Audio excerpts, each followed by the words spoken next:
Puri पेंटकोटा बेलाभूमि rocket आकृतिर एक जंत्रांश देखा मिली जो एएनए ड्रोन बोली लिखा जाइए। पेंटकोटा बेलाभूमि किसी मत्स्यजीवी माने बालीहचंडी मुहाण को जाई जाल पकई माछ धरिबा बेले अकस्मात एही जंत्रांशटी तांको जालरे लागिथिला।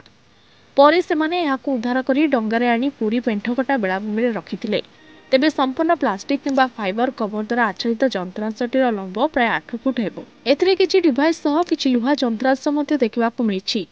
तेबे अनुमान करा जाउथबा ड्रोनटी गभीर समुद्र भितर केमिति पड़िला, किछि यांत्रिक त्रुटि जोगु दृश्य उत्तोलन बेले पड़ी जाइछि कि ए संपर्क में कौनसी स्पष्ट सूचना मिली नाही।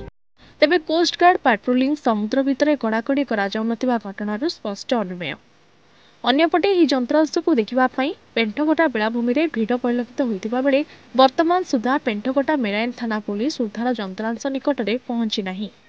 तेबे अनुमान करा जाउथबा ड्रोनटी कौन कौन दृश्य उत्तोलन करिछि से नहीं मेराइन थाना पुलिस और कोस्ट गार्ड तरफ अधिक तदंत करिवार आवश्यकता रही। पुरी अश्विनी कुमार सेनापति रिपोर्ट, न्यूज़ 8 ओडिया।